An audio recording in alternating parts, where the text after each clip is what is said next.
ایک نامعلوم دوست۔ کافی رات ہو گئی تھی لیکن زری ابھی تک جاگ رہا تھا۔ وہ تصویر مکمل کیے بغیر سونا نہیں چاہتا تھا۔ ابھی تھوڑی دیر پہلے ہی ماما کمرے میں آئی تھیں اور پوچھا تھا، تمہارے کمرے کی لائٹ کیوں جل رہی ہے؟ ابھی تک سوئے کیوں نہیں؟ زری نے ماما کو بتایا، اسکول میں مصنوعی کا مقابلہ ہے، جس کی پینٹنگ سب سے اچھی ہوگی اسے انعام ملے گا، اور وہ پینٹنگ شہر میں ہونے والی بڑی نمائش میں رکھی جائے گی۔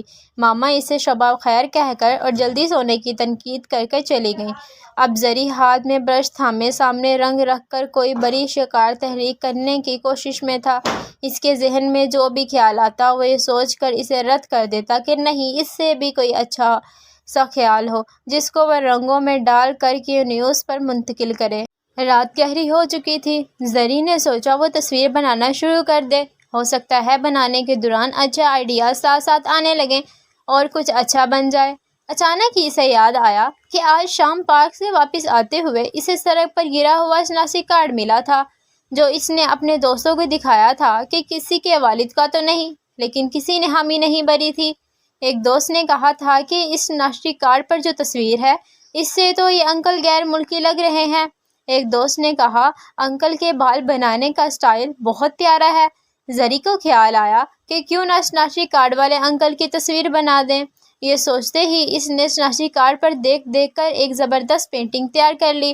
رنگوں کے مناسب استعمال سے اس تصویر کی خوبصورتی مزید بڑھ گئی۔ اس نے اس تصویر کو پینٹنگ کرتے ہوئے بالوں کے سٹائل پر بہت محنت کی اور تصویر پر کیپشن نامعلوم دوست دیا۔ دوسرے دن اسکول کی بڑے ہال میں مقابلہ تھا۔ مشہور مصنوعی آئے ہوئے تھے جو مقابلے کے جج تھے۔ بہت سی اچھی تصویریں مقابلے میں پیش کی گئیں۔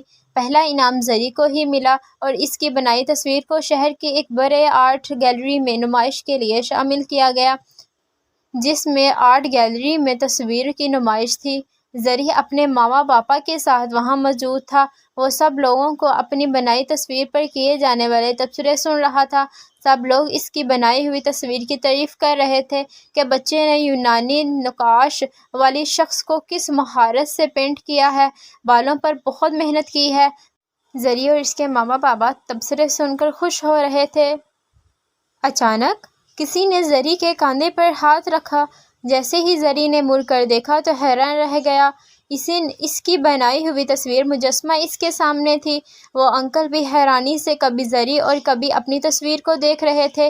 انہوں نے نرمی سے پوچھا، بیٹا آپ نے مجھے کہاں دیکھا تھا؟ زری نے بتایا کہ مجھے سڑک پر گرا ہوا شناختی کارڈ ملا تھا جس پر آپ کی تصویر تھی۔ اوہ ہو، انہوں نے خوشی کے ساتھ کہا، مجھے کئی روز سے شناختی کارڈ گم ہونے کی پریشانی تھی، کیا وہ آپ کے پاس ہے؟ جی، میں نے سنبھال کر رکھا ہوا ہے، زری نے کہا۔ شکر ہے، انکل نے سکون کا سانس لیا۔ پھر انکل زری کے ماما پاپا سے ملے۔ انہوں نے انکل کو اپنے گھر دعوت دی۔ اگلے ہی دن انکل زری کے لیے بہت سے تحائف لے کر ان کے گھر آ گئے۔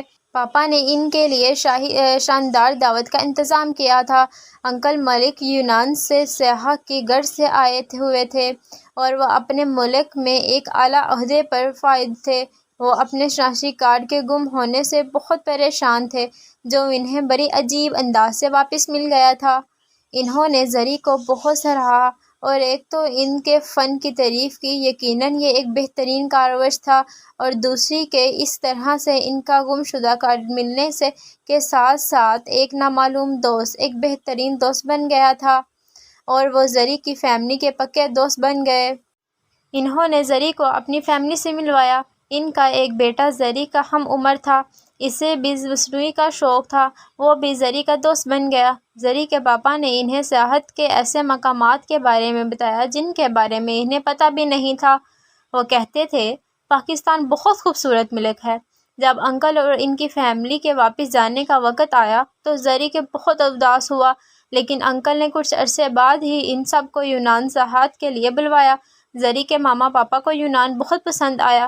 اب زری ڈاکٹر بن چکا ہے اور اس کی شادی یونانی انکل کی بیٹی مریانا سے ہو گئی ہے۔ وہ دونوں اپنی زندگی بہت خوش ہیں۔ کبھی کبھار جب ان کی آپس میں ہلکی پھلکی نوک جھوک ہوتی ہے تو دونوں غصے میں یہ کہنا نہیں بھولتے، کاش سڑک پر گرا کارڈ نہ ملتا، اور مریانا کہتی ہے، کاش آپ کو میرے پاپا کا کارڈ نہ ملا ہوتا۔ اس پر دونوں ہنس دیتے اور لڑائی ختم ہو جاتی۔